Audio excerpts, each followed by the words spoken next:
So you can see in the chat I posted there's a little boat 8 to 9 miles out. You can't see it, and then you use the zoom camera, you zoom it in, and there it is. That's all perspective, no curvature. No That thing should be hidden. Yeah. But the good old Greeks that came up with the ball theory, they didn't have those zoom cameras, so I don't blame them. But today we do, so there's no reason to be a glober anymore. There's no reason to be a glober anymore. No, you don't live in a solar system. You live in an Earth system. Earth is the foundation, the floor of this system. And the lights in the sky, they're small and local. If the sun went away, I think you'd feel differently about that. No, dude. Every morning when you wake up, you see the sun coming You're from like the a east. weird, like, Earth is me west. and me is Earth, but Earth can't be round because round is woman or something. Is that what it is? Because we measured it as flat. It has to be a line like my dick. Jesus Hey, sister, do you mind if I ask her a couple of questions? You can just give me one more second here. I'm just going to say, dude, Sister Midnight, don't spiral into degeneracy. You Globers do that all the time. We don't have to talk about that stuff in here. Oh, because I said penis. Yeah, the dick talk. We're on YouTube and we have family people listening in here. Roots, go ahead. You have the What mic. is wrong with the anatomically correct word? It's a phallic. Hey, sister. It seems a bit phallic, your obsession. It seems a little phallic. It's off topic, and you know it. That Roots, is go on ahead. topic. I'm analyzing how this developed in you. But sister, we're not asking you to analyze individuals in here. We're asking what I want to ask you is, do you understand when you were just told that the assumption that boats are disappearing behind the curve of the Earth has been debunked? Do you fully understand what he meant by that, and the video that was showing that that video English. debunks what you claim? Yeah, I speak English. I understood him. Right.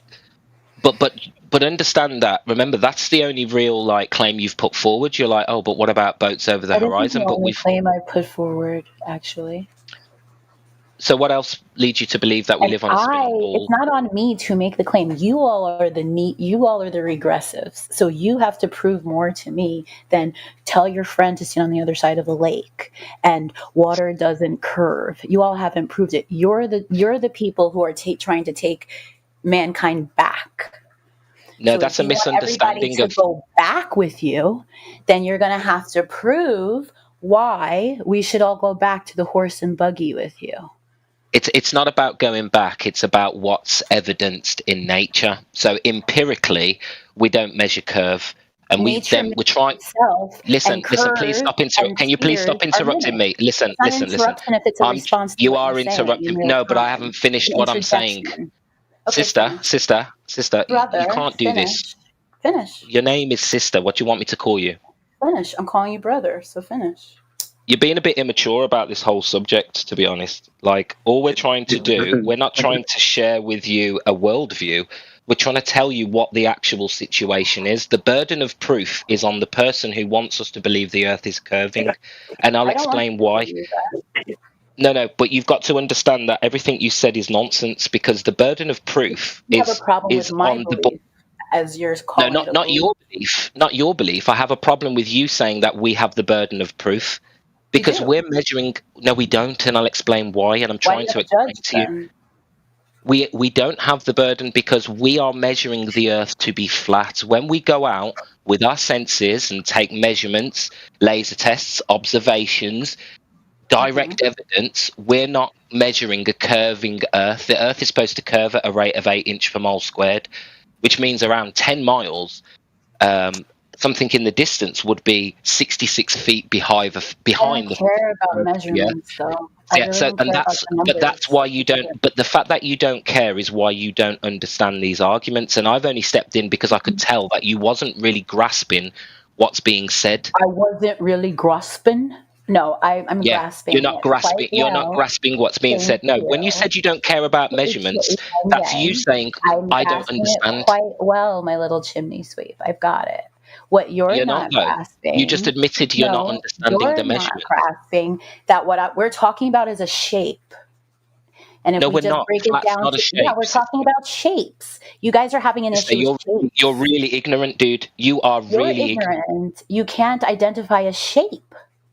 We're on a You don't know what a shape. round, It's flat a shape. spherical planet. Sister, it's flat a shape. And that shape is mimicked in nature over and over again. Sister, stop talking. Stop talking. You're not saying anything. Okay, that's the end of that for 5 minutes. Jesus Christ. Yeah, that's actually insane.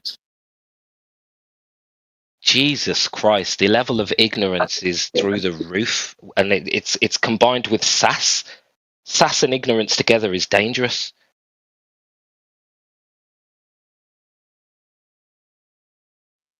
Well, I got through my conversation with her. We don't have to mute her. It's fun for the YouTube listeners. All right, I'll unmute her. She's all yours, dude. I'm not engaging with her anymore. That's why the judge is daddy, because the judge can handle a little sass.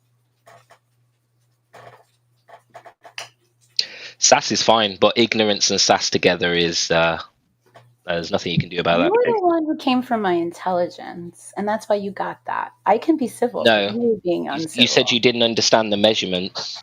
You said you didn't understand the measurements, so I just quoted that. I said I don't care. The argument. Not understanding. That's why you don't understand the argument. Because I'm not going to get into the weeds of measurements with you. We can. Well, that's what this is about, darling. I know, because that's how what this is about. You guys. That's how. No, that's how this works for everybody. This is a question of geometry, my friend. If you don't understand that this is a question of geometry, and you think it's about something else, then you've got the wrong end of the stick, darling. Shapes, darling. Shapes. You don't understand the argument. That's the problem. Oh, I think. So I'm gonna withdraw now and let you just do your thing. Because you're intolerant as well. Because this is about. Yeah, I don't tolerate sass and ignorance together, my friend. I don't tolerate that. Doesn't matter if you're a woman, a man. If you're gonna be willingly ignorant. Yeah, I don't tolerate from male or female.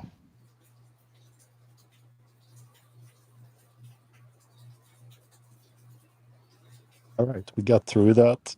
YouTube listeners, I hope you're enjoying your day over there. We have a couple of new people in the room. Let's do some. In here because of me. Do you guys just agree with each other? That's the show, is just agreeing with each other? You guys never have anybody who disagrees with you in here? That never happens? Yeah, all the time. People disagree all the time. It's good. This is a debate conversation. I would think so. I mean, why are you getting so upset? Like, Jesus. No, nobody's upset, but you need to be able to debate, you need to be able to keep up with the subject. If you're not willing to actually go through the discussion, then the subject is beyond you, unfortunately. Everybody's keeping up. I'm kept up with you. You're not understanding this is about measurement and geometry. This is not, flat's not a shape, it's a description of the surface, and the surface isn't a ball. So if you want to convince people it's a ball, you're going to have to go and find some evidence. I know you believe that. But because you don't understand measurements are involved. Smarter than me. I'm not going to start talking about that because what do you do? Don't worry. What's the question of don't worry about what I do. You're talking about shit because you read all Reddit. You need to worry about. I don't sit around. All you need to worry about is that this is a question of measurement. Like I'm some kind of rocket scientist. I don't do that. I know what my limitations are. I know shapes. I understand shapes. I can look at photographic evidence. Is flat a shape? Oh my god! What do you think we're on? It's a dimension. Is flat a shape? It's a dimension. Is flat a shape? There's no dimension to what we're on. Yes, flat a shape. I'm answering you, genius. That's an answer. No, you're digressing and moving on, and by not answering directly what he's asking. He's not asking if it has dimensions or not. I answered it directly. He said, "Is flat a shape?" I said, "It's a dimension." That's an answer, genius. But you guys aren't quick enough to understand that because you're children. You're internet kids. Is a dimension a shape? Around and you read the internet and you come up with this thing to be special because something happened to all of you. You're all a grief cult. It's pathetic. You're lucky. You're lucky flat. This makes you guys special and smart. You okay? No, it just makes you a bit slow and ignorant. But if somebody who actually knew science was here, they would dog walk you. You wish. Hang around. Actually, what's ironic about that is I aced in science. This is hilarious. I aced in science. We're all very good. We're all very good at science. Believe the Earth is flat. Okay. Okay. Would you like to see my test scores? No, I don't care about test scores. See, sister, you don't know anything about this debate. You don't know the size of the Earth. You don't know how gravity works. You don't know the explanation of the I don't know how heliocentric model. gravity works. I'm in You don't even know gravity. what shape He doesn't is. know what Einsteinian versus Newtonian gravity. What's gravity? Then explain it. What is it? I'm not going to explain gravity to you. Because you don't know. So that you I can know sit already. You don't miserable. know. Oh, okay. I don't know what gravity is. Yeah. So before you That's start why I'm putting not people floating down, around, right? Isn't that why we're not you really should floating? get your own house in order Gravity. before you start hurling No, abuse I at mean, other obviously people. we're not made out of oxygen, right? So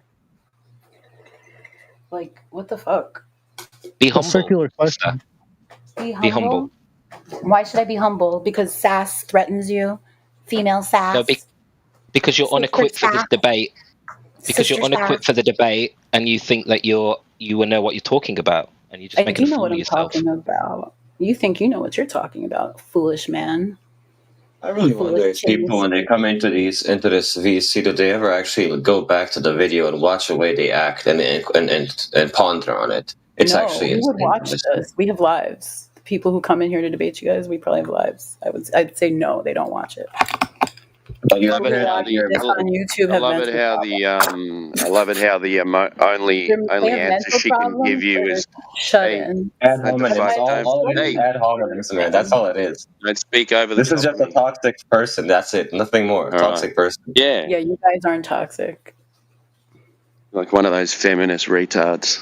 No toxicity here. Calling me a feminist retard.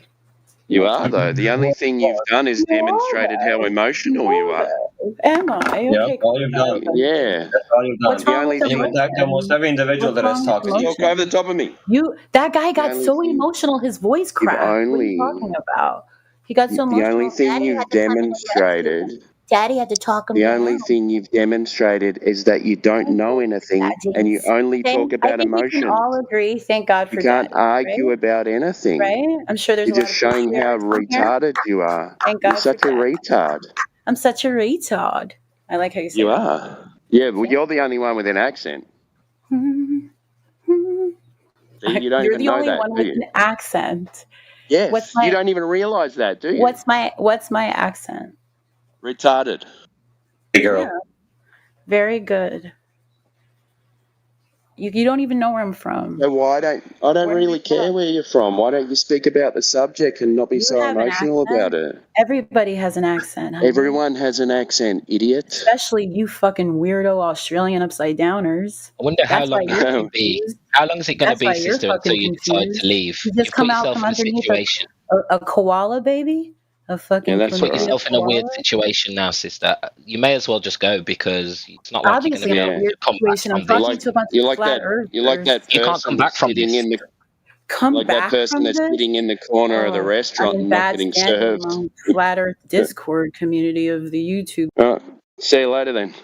Retard. No, why did you mute her? She was funny. Yeah, you shut up as well. She wasn't funny in the slightest. That's actually Jesus. funny. All right, so I like to keep these people in the room because, you know, the Yeah, go. Globers, when they see our channel and they see that there's lots of people here, they come in because they like to hide in the big herds. So that's the only reason why I don't like kicking or muting or anything like that. And when we have no other content, then they might as well entertain. So fair enough. There is another side to that though, Flat. There is another side to that. If you keep her in the center stage, other people won't speak up. Right? She's just going to take the space of other people. No, I get that. So if we have any other people who wants to talk about the globe, we can talk to you now. Musub, maybe. Oh yeah. Hello. Am I audible? Hey, good. How are you? Hey, Musub. Oh, he literally said something and left. Crazy. Yeah. How are you guys? Are you guys doing You good? guys are kind of intolerant. Same. Musub, hello. Do you think you live on a globe in space? You're a sad Yeah, I do. spider, Phila. You don't even talk. Do you have Daddy any? talk for you. Sister, just mute up, please. Yeah, Mutab, I just want to do the one-on-one thing here. So, Mutab, do you have a good evidence for being on a globe in space? Well, I think the amount of evidence makes that conclusion, to me at least. So For example, just the fact that there is a daytime on half of the Earth and nighttime on half of the Earth. Do you think that has anything to do with the sun moving around? Yeah, I think it does.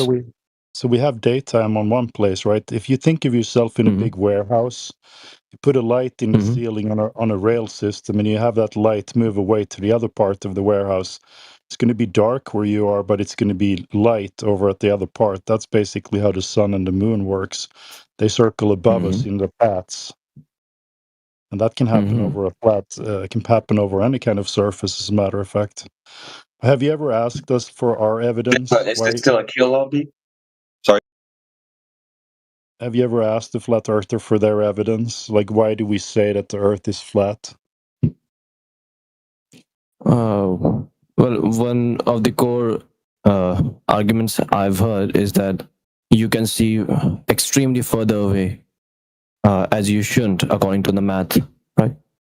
Yeah, if you live on a ball like the one I'm pasting in the chat there, they say that the radius is 3959 miles. So we can figure out that over 10 miles there is 66 foot of curvature. But when we go to a place with 10 miles of water, we can shoot the laser a foot over the water, and it ends up a foot over the water on the other side, when it should end up 66 foot up in the air, but it doesn't do that. So, you know, that's the evidence we have. Can't measure any curvature. It wasn't a stone. There is a Dr. Jordan Peterson here. Is it the Dr. Jordan Peterson? Does he ever talk to you guys? Clean up your room. No, it's not the real Jordan Peterson. Damn. I had my fingers crossed and toes. I'm not going to make that claim. I'll say it's him. That would have been so awesome, huh? If we had the real guy here. Okay, sorry. I'm sorry. Do you have any questions about what I just said? Regarding the sun, what kind of lasers basically. I had a question about lasers. Hang on, so we can talk to this guy. I want to hear a question. Oh, okay. I want to know that how do you come to the conclusion that sun is a small light source? Well, that's an observation. I can't prove the size or the distance to the sun, but when I'm looking up, it looks like a pretty small light source. And we only see it coming in from the east, and it leaves in the west, right? Just like street lights on a long road. It looks like they're going down, but they're obviously at the same elevation, all of them. And just because you can't see, you can see to the last one. But there is more of them, and that's on a flat surface. So it's just perspective. Sun doesn't actually change elevation as far as I know. Can I say something? I just want to, before you do, sister, I just want to add on that the sun that we're seeing is giving us hints, because what we see when the sun is above the clouds is very clear hot spots on the cloud. We're also seeing corpuscular rays coming from what looks like a point source in the sky just above the clouds. So that's not a claim of how close the sun is. But there's nothing that tells us that the sun is 93 million miles away, because we're literally seeing hot spots underneath the pinpoint area where we think we can see the sun. So why would we believe it's 93 million miles away when we've got corpuscular rays and hot spots on clouds? For the new people, you might can I just say corpuscular rays. The only reason anyone believes that it's 93 million miles away is because we've been told in textbooks and we've been shown CGI showing that. But as you said, if you actually look at the rays from the sun and the hotspots and just observing the sun, it looks smaller and it looks quite close, right? It looks like the sun and the moon are pretty close and smaller. So Everyone's natural senses shows that. The only reason you think it's massive, it's a massive star far away, is because of CGI videos you've been shown of the sun in the solar system in space. But if you just look at it in the sky, you can see the sun is not that big. Oh boy, this would make Neil deGrasse Tyson's head explode. Well, Neil deGrasse Tyson's not that intelligent. He's just regurgitating information. Well, I think he's intelligent. He's kind of a creep, but I think he's intelligent. He's a creep. But ultimately, it doesn't matter what other people think, right? We're talking about the facts on the ground, and the facts on the ground is we have hotspots and corpuscular rays, which Oh, babe, can I say something? Gives us an idea that the sun isn't 93 million miles away. I actually wanted to pay you a compliment. I wanted to pay a compliment to your little room here because I do have to say, or sorry, to the show too, because you did mute me, but this is the most tolerant room. So you said we were intolerant 5 minutes ago. You were demonstrating intolerance when you muted me. You did. Yeah, but only temporarily, right? It was just because it was Daddy was more tolerant. You got kind of feisty and sassy. Well, you're lucky.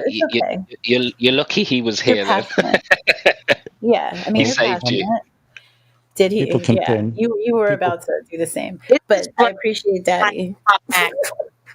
Thank you for your compliment there. We appreciate You're a good broadcaster. I love how your audience new nickname. It's a good show. Hey, can we focus on the flat Earth, please? Oh, yeah, sorry. We was going to say. See, I tried to get to the humanity behind the whole thing. I want to talk to you guys. That's interesting. More interesting to me. But sure, the flat Earth. Go. So, what is your feeling about the sun? The sun is also not round either. It not round. A ball. Nobody said it's not round. I'm asking you. It wasn't an. We observe it. We observe it as round. All of us. You observe it as round. Yeah, so I can grant you roundness. And what the sun and the moon. The sun and the moon appear to be round. They look round. And what shape is the Earth? Well, it measures flat. It measures flat. Yeah, we know the surface property is flat. We don't know the shape. We don't know the shape. Okay. Also, why would we compare the Earth to the sun or the moon? There don't seem to be any resemblances between the Earth and those. Why do you think that we're so different? Like, I look at them as we're all kind of neighbors, you know? So I wouldn't think that, just like I might be slightly different from you, but we're all like human beings, you know what I mean? So we're all kind of the same basic shape. So it's like. But you see resemblances between human beings. When we look at the Earth and then the sun, there's no resemblance. But we're talking about our closest other bodies that are around us, and they're round. Okay, but that's like the lore you've been taught. So why do you think that we're so different? Yeah, that's your belief. Think that like you think. Well, let's just ask you. You're looking at the sky, right? And you're saying that, these celestial bodies, whatever that you called them, you can land on them and walk on them like the Earth, and they're very similar in nature. I didn't say that. Well, why are you assuming that they are like basically the mirror image of the Earth? I'm not. I don't think that at all. You do think okay, that. So what do you think? So what do you think they are then? I told you. I think that we're all like exploded parts of something. Bruh. That's what it seems like. Because they say that it's expanding, right? Bruh. Okay, they can say it's expanding. Have you seen it expanding? No. No, I definitely haven't seen it expanding. No, exactly. But I have observed. But I do observe, and I do believe in the whole Russian dollness of everything. Like that everything seems very like repetitive, like it repeats within itself. Exactly. Fractal. And so the circles, I see the spiral. I think the nature of things seems to be more spiral and non-linear, like time. That may be true. Yeah. Linear. Right. That makes sense, but that doesn't mean that the rocks in the sky. I am very abstract. I'm sorry, but sister, even if that's true, that doesn't mean that the rocks, that the lights in the sky are rocks in a vacuum. You've got to understand that we're not trying to convince you. Listen. We're not trying to convince you that we're a disc in space. It's really important you recognize that we are basically talking about this world as the whole universe, right? We don't believe there's a vacuum next to our system. with all these balls of rocks. We believe that is the deception, and actually you couldn't have this system with a vacuum in the sky because it would go against a lot of the laws of nature. So we don't make any assumptions when it comes to what this place is. All we can do is tell you the description and the characteristics of it. And the characteristics are, we're measuring a flat Earth. We're treating the Earth as flat. Aeroplanes and building engineering is all treating the Earth as flat and stationary. So if we treat the Earth as flat and stationary to build things... Is that true? I don't think that's true. It is. We can talk about it, but it's engineering, certain engineering treats the Earth like, how could they do that? How could they build rockets by just treating? They do. They build bridge. Hold on. They can build bridges without taking in the curvature of the Earth. This is a bridge. well known. Sure. Yeah. No, I'm not talking about a bridge. Airplanes. If rockets and things like that. Yeah, rockets, ballistics, airplanes. But listen, aeroplanes and ballistics are designed as if the Earth is stationary. Because you can even read it in the handbooks. If you try and nose the plane down to account for any kind of curvature, why is Australia's you're going to decrease in altitude. But when you look at the telemetry data from an aeroplane, you can prove that aeroplane is flying flat and horizontal, which is parallel with the ground. So when an aeroplane is cruising, it's cruising level and horizontal. That's how a plane flies, my friend. And with ballistics, it's the same thing. We're not actually shooting a long-range artillery gun in the knowledge that 10 miles further down there, that we need to be 66 feet lower. They have to take a lot into account, but that curvature of the Earth isn't taken into account. So we're building horizontally, we're flying horizontally, and the ballistics are treating the Earth as if it's horizontal and stationary. Because remember, they're telling you the Earth is supposed to be spinning underneath these things as well. Like, it just seems like you get in the weeds of things to me. Also, if you've ever been on a plane, right? Look out the window. It's perfectly flat, and pilots do not have to follow the curve of the Earth. Pilots fly straight. They don't point the plane downwards. So you guys think that you're like way smarter than all of these like Nobel Prize winning scientists? Like, do you think they're all invested? You're just looking to authority. You're just looking to authority to win a point. What you think? Do you think Einstein, people like that, like who have that level of intelligence, are just not up to you guys? Like, I'm genuinely asking you. No, I think a lot of people just assume that this has already been proven, because what you've got to understand is they built a global coordinate system. I don't think people like that would. You think people like that would? Sister? I'm answering you. No, what I'm saying is, because we've got a model, right, and because they've built this model to match what we're seeing. I don't want to talk about models. I'm asking you a question, and you're not answering my question. Maybe these people are just like you, sister. They believe. That's what they have. They have beliefs, just like you do. So we're not claiming to be smarter. We're just less gullible and less of a believer. It's not based on a belief. Actually, I have other beliefs, but the Earth being round isn't a belief. Okay, well, you don't have facts because I've heard eyewitnesses. People have gone into spaceships who talk about a spherical round Earth. And you believe them. And bring us pictures of an Earth that is round, just like we've observed. If you acknowledge the pictures of the sun and say you have observed a round sun and a round moon, why do you think we're so different? That doesn't not a spherical moon or not a spherical sun. So let's clarify that. But also, you do have a belief. This is round. You have a belief. You can't tell me what it is. You just believe that it's flat. No, you don't know that it's flat. No, you don't know what it is. We do know it's flat because it's measurable. Hold on a second. If we're on a globe, right, why can we not measure the curvature? Why can we not see it? Why can we not measure it? Explain that. Because you're not intelligent enough to? I don't know why you can't. Oh, you think you have to be super intelligent to measure curvature? It's very simple. I think that you don't have to be super intelligent enough to understand the people who have measured curvature and who have explained it to us, which is why it is what we understand, and we move past flat Earth belief. Show the proof. Put the video or the citation where somebody's measured curvature. The burden of proof is she doesn't care about proof. sister, you don't care about I do proof. care about proof. People like, listen, this is not me trying to put you down, but we speak to people like you all the time. Proof, though. Sister, you're willing, but listen, exactly. So you're willing to skip the most important I step. came here to understand what your proof is, and your proof is talking about 90. Our proof is measurements. Our proof is the measurements and observations, which you don't want to hear. Yeah, so you don't want to. Yeah, so you don't. Sister, just stop for a sec. You don't want to hear the proof because the proof is empirical raw data, which is measurements, observations. But you don't want to hear that. So you're willing to skip a step. You don't want proof. You just want the answer with a bow, and you don't want to go through the proof, which is fine.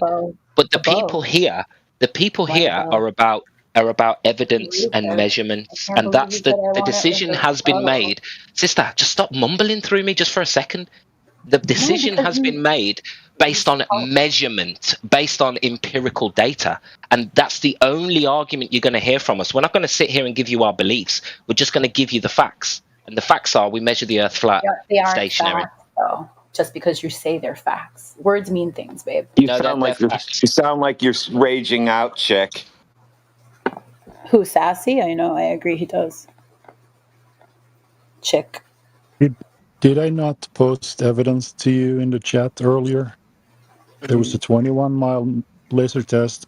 I didn't find that to be practical. I found she's not here for that. She said she's here to just talk and flat earthers. I understand the humanity of flat earthers. Listen, I just don't like to claim that we didn't post evidence when I clearly posted both the method that you can go check for yourself. Because I think you guys are punchline a lot, and it's like, but who are you? You know what, sister, you're going to be muted if you keep talking through people like that, and you won't be unmuted if you keep doing it.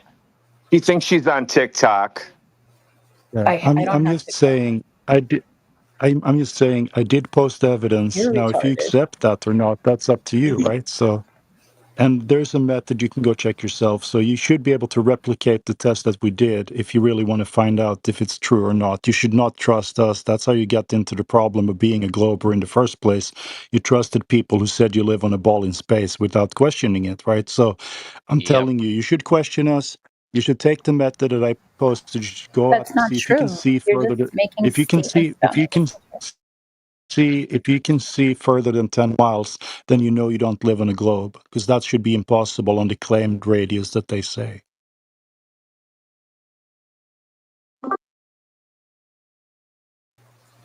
I don't trust anything that people tell me. Cat, bro, that's literally all. Except for the television, Facebook, YouTube, TikTok, the news. The new, hey, shut up. I'm naming everything that you do trust. NASA, the Russian government, the Pravda. The Russian government. You're a total Russian bot yourself. You're a total product of Russian. He has nothing to say, but you're this, you're that. Yeah, that's what you started out with, honey. I meet fire with fire. I'm just listening to you. I meet fire with fire. Dude, no, you don't. Why can't you calm down when people are talking?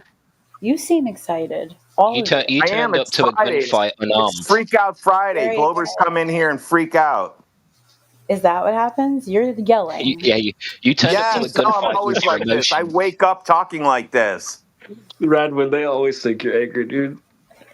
He is angry. No, love it. Just energetic, not angry. He just got energy. It's like a nice, soft body in his bed. Oh my! No, that would help him out. Not one that he like. No, we're not softies like your Glober friends. Your Glober friends? Why do you have to other people? Why is that a thing? It's you people are the problem. That's rich coming from you. I never even heard of like the way you're talking. Oh, this is the first time you're experiencing somebody just ripping on you, huh? Yeah, actually. I mean, I'm sure. Oh, this is going to be a good time for me. Listen, this is going to be a great time for me, actually. Me too. Do you act like this in real life? Yeah. Yes, really? I do. Yes. Like a keyboard rager, a voice rager. It doesn't require me typing to talk like this. Keyboard meaning the internet, babe. That's all I meant. Whoa. You haven't been around a long time, have you? What does that mean? Have you been around a long time? Yeah, before the internet. Is that why you're so angry? Yeah, that's why I'm angry. Is that why Brad, you're when so they always think you're angry, dude. It's so funny. Are you Gen X? You're a Gen X white dude? That's why you're pissed? We're some white. Because it didn't happen for you? What happened? Because you're bygone. Because it didn't happen for you. What That's why a lot of the Gen X men that I encounter it didn't happen. Why are you trying to do personal attacks? Like, it's so weird. Just I want to find out what didn't happen. No, she's going on mute for 2 minutes. This is too distracting. This is ridiculous. Like, she just needs to cool off. That's too bad. Why are you doing personal attacks? Pot calling the kettle black. Not really. Maybe while she's on mute, she can type in the chat one person that measured the curvature. She said all these people did this thing. All right, name one. We'll wait. I think we're being unfair to Musab as well. He's been really nice and polite. Musab, did you have any more questions for us? Well, yeah, I actually do. Like, so how do you guys account for the moon? What do you think the moon is? Oh no. It's a light in the sky that gives us light during night time. It's very good for us. Sun, same thing, but it gives us light in the daytime. That's all we know. That's all we observe. Don't know the size, don't know the distance. Back before the moon landings, there was lots of speculation from scientists on what the moon actually was. There was lots of ideas put forward. It seems that the moon landing quelled that debate, and anybody in academia who didn't agree that the moon was a rock was pushed out of the conversation. So after the moon landings, to question what the moon is was frowned upon, let's say. But before the moon landing, plenty of scientists had their own views and theories on what the moon is, not being a rock in a vacuum in the sky. And that's because this, there's a lot more to this world than you probably assumed. There's a lot of other energies that, that could be connected to this, but we're not able to sit here and demonstrate that to you. So we're not going to sit here and claim what the moon is. I'm sure we've all got our own little theories, but that's the time to discuss that is not now. What we need to discuss right now is the Earth curving and spinning? Because that's the claim. The claim is that is something that can be tested. We can't test the moon, but we can test the ground, right? We can test whether it's curving and spinning. And that's where the problem lies. There is no curvature or motion to be detected on the Earth. Okay. And how do you guys think about the Einstein's theory of the space-time bending, the space-time fabric and all? Like, because mass bends the space-time fabric, hence the gravity is something that occurs. So how do you guys account for gravity then? Yeah, you've got a problem there with space and time being concepts. You can't actually take space and time and demonstrate that it bends. Okay? True. So what we've got there is a theory that makes sense for them to be able to explain things, but at the same time, you've also got no way to demonstrate it. So the theory is that time and space bends between masses, but we don't see that in nature, right? We don't see snowflakes being attracted to the pyramids or skyscrapers. What we're actually seeing here is a downward bias, and if there are attractions, that we have forces that we can account for them, but we don't see a force of mass attracting mass in nature. It's somebody. I can't believe nobody's brought up Flat Earth Dave, bro. He literally has 20 plus years of research on this. And you can actually interview with him. Yeah, Flat Earth Dave's cool. He does say some things that not everybody would agree with. He does make some assumptions, but he's doing a good job of spreading flat Earth. 20 years of research is insane, though. Yeah, he's done a lot. Flat Earth Dave is like Flat Earth for beginners.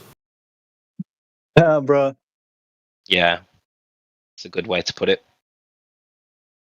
But these questions should be focused on the ground. You know, the Globers are claiming to you that the floor that you walk upon is curving. The ground is curving, guys. That's what they're claiming. But when you measure it and you take long distance measurements, that's not what we observe. That really should be the forefront of the conversation.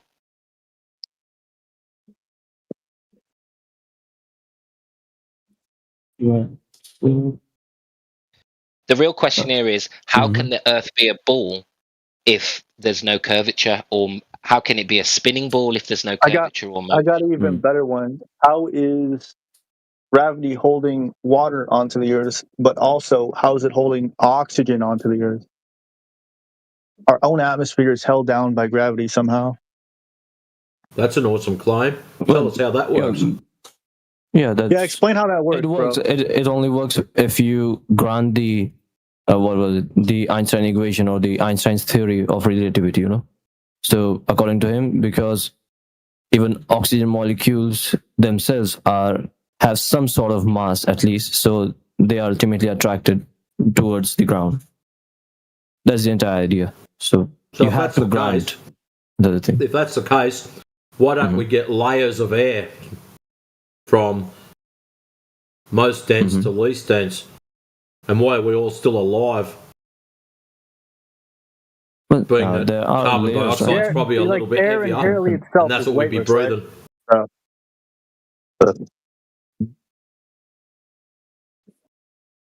Well, there are layers, air within itself is essentially weightless.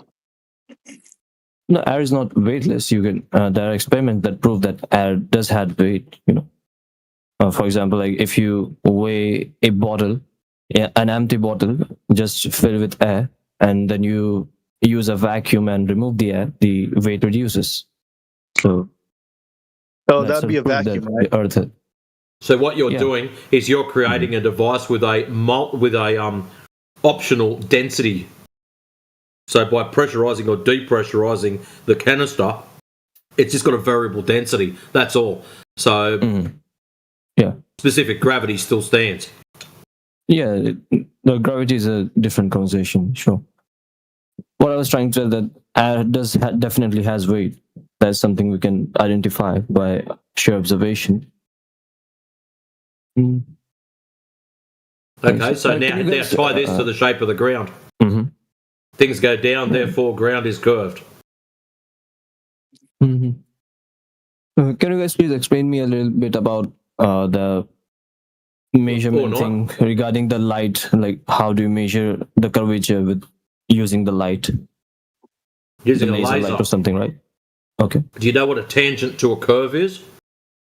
Yeah, I do understand. Excellent. What tangent is. They're treating the laser as the tangent. That's all. So as you get further away from the tangent point, the difference between the tangent and the alleged curve should gradually increase. Or actually, it should be quite calculable.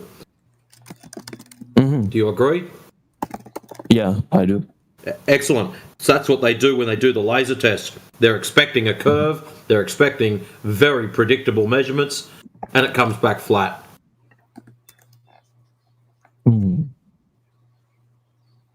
So basically they measure from the point where the laser is being shot and to the point where the other person is standing to measure where the laser goes. And if the curvature, what do you say, the concept of Earth being round is correct, the laser shouldn't reach to the person at a certain distance, but it does, right? Well, they actually set targets up and they hit targets with the things. So the idea that the air has weight, right? So it says here in a large school gym, the air inside the gym weighs around 5,000 pounds. Would you like to enlighten me on that? 5,000 pounds, bro. That's what it says.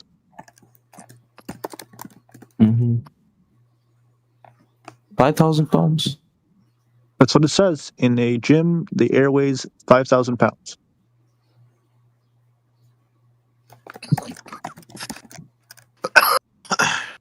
Ew.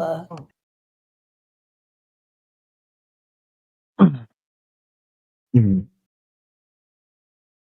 say regarding that?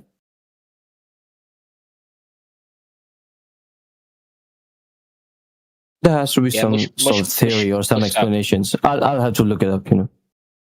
Yeah, we don't need a theory of a force to be able to justify why things go down. we can fully explain why things go down. We don't need a force to explain that. Electrostatics. You can't debunk me either. Look up what is the weight of air. You can't debunk me when I tell you gravity makes things go flat. Gravity makes things go flat. Yes, tires go flat, water lays flat. If you pour a glass of water out on the ground, it'll go flat. Yeah, gravity makes everything flat. So how do you get ball out of that? You know, as I said, that it only works, the concept of round earth only works if you grant the I just told you how space-time bending. Yeah. Yeah, space-time makes things flat. Universe is flat according to NASA. Galaxies are flat according to NASA. Earth is flat according to NASA. Earth is flat according to NASA? What's wrong with you? Earth is flat according to NASA? Yeah. How come you guys don't do any research? You come in here to tell us about globes, but never research it before you come in here. But how come NASA declared that the Earth is flat? It has to be in order to fly airplanes and land them. Okay, so you're saying that NASA doesn't claim the Earth to be flat, but whatever they say makes this conclusion that the Earth is flat. To fly an airplane, you have to pretend the Earth is flat and stationary. Mm-hmm. How come you have to pretend that it's flat and stationary? I mean, when it actually is flat and stationary, you don't have to pretend. It actually doesn't move underneath you, and it's flat underneath you. Mm-hmm. How come? What's the best mic? What kind of mic do you use, Judge? It's funny because I'm using a phone mic. Hey, what's the question? I was looking up the aircraft model. They were asking what kind of mic you use. Mic. I'm using my iPhone microphone. Really? Shut Is up. it good? That's crazy, bro. Which iPhone do you have? What? Is it bad? No. 13. I mean, it works. 13. No, because I'm just getting started having a thing. Yeah, you could afford. I mean, I have an iPhone. I'm writing a grant right now to start like a community. You need free money? You're looking for free money? A neighborhood. Yeah, I'm poor. Yeah, you Globers are all the same. Always looking for free money. Just a poor artist. So, anyway. I want free money. What's wrong with free money? You're fucking poor. Perfect. Help me, I'm poor. Globers. You're poor too. You're here. I'm off today. I'm actually off for the next 10 days. For the 4th of July. They give me 10 days off. So, you work for a living, you're poor. I do. So much fun, too. I love going to work. Giving prostitute. Of course you do. Hey, I wake up at like 4 o'clock in the morning without an alarm. I like to go to work, too. I just like to work for myself. Think of that. I bet you don't wake up without an alarm clock because you love working. I bet you sit around. I do wake up at 4, usually I sleep in 4-hour shifts these days. Well, that's how they do it. That's how you guys work. You guys? Yeah, streetwalkers. Streetwalkers. I am a little bit of a streetwalker. How did you know? I know. I can tell. I can tell by your language you use. It's giving. What language? Oh, because I said. I don't belong to them. I just walk them. That's the secret. Period. She ate y'all up. The flat streets. Not really. She did, though. Thank you, sister. So, just to complete the previous argument that NASA has flat Earth models, Musab, I posted it in the chat for you. They're talking about it there. They assume it's a Werner flat Herzog. That's who you sound like. It's fantastic. Fantastic. Wow, she can't even focus. I'm sorry. I was like, who does he sound like? I do suffer with ADHD. I'm sorry. No, that's not how that works. Nah, you don't say. Who do I sound like?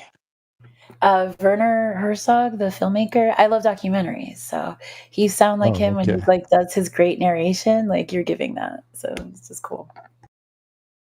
Do you like television? My degree is in film and television production. So did you know that that's a propaganda machine? Did you know everything on TV is actually scripted?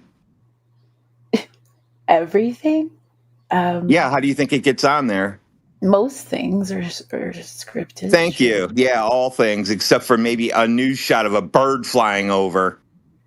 Oh, you don't think birds are fake? You're not one of those people. Wow, you're losing your mind. You think birds are fake now? No, wasn't that a thing that some guy was jokingly? No, that's a Glober thing. Globers think birds are fake. They think they're spying on them. No, I love birds. I fuck with birds.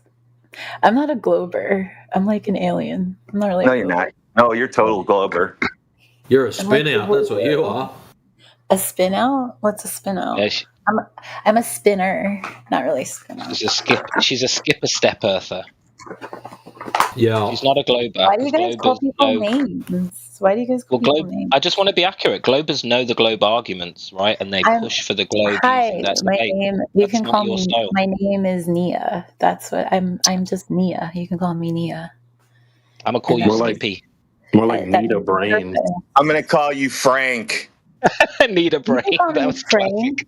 It's not Nita. It's Nia. So that would be funny. I'm just gonna call you Frank. You sound like a Frank or a Bill to me. Sounds like you need a Q-tip. On your knees, I got Q-tips right here, a bunch of them, right here. You want me on your knees, I bet. Clean the vape. Dude, I hope Flat Earth Dave has a Discord, bro. Imagine if we got him on here. Who the hell wants to talk to that crazy nut? Bro, you're obsessed. You're obsessed with him. Sassy. If he come on here, bro. I reckon I could make him cry within 5 minutes. Bro. I like to hear you say reckon. Sassy. Where are you from, Sassy? Maybe I'm a Flat Earth Dave fan. Sassy Pants. I'm talking to you. Roots. Is that your name? Roots? Sassy, your name is Roots? You're giving the nickname Sassy to me. Okay. Yeah, because you called me Sassy. Can we mute the bird and just move on? Are you black? Somebody even says IQ. This is just painful to listen to. Why is it painful? It is. Are there any actual Globers in here? Why are you guys so Actually, I'm disappointed, CB. Normally this shit's your speciality. I mean, I'm trying to hold it back. Wait, guys. dude, I'm not what trying were to you go saying? full misogyny on her right now. So Just pretend that we can't hear it. Why are y'all being so mean to the queen, though? She's the queen. We don't do that over here. Dude. She ain't the queen. You're the queen. I'm not the queen. I'm just a broad. Epo's about to chimp out right now. Chimp out. Oh, so we're going to be racist now? That's crazy. Chimp out. You guys are much more chimp. He is. Yeah, he is a racist. Yeah, there's a lot of that. Yeah, CB only likes white people. Roots, are you black? Roots, you're black? You can see me, can't you? What is that picture? Yeah. Are you black? Are you light skinned? I'm whatever you apparently she says he look Indian. He don't look and black. starts talking about black people and white people. The one who brings up race. The one who brings up race. A very like a family. We have all kind of colored people in it. So why are you talking about it? Because I'm interested in that. That's interesting. Because go into race rooms. Go into the white is great room. It's a fun one. White is great. I've been in a couple of the rooms. It's been, floating around. Well, that's not this room. Okay. Oh, so you we don't talk about it in here. Oh, I didn't talk about that. I just asked. You did. You said racist, blah blah blah, white black, Actually, blah blah blah. That was kind of me. Yeah. I'm just repeating exactly what you sound like. Racist, blah blah blah, white black, blah blah blah. Okay, babe. So, Roots, are you black? Why do you care? Why do you care so much? Once again, mind your business. White, black, white, you weirdo.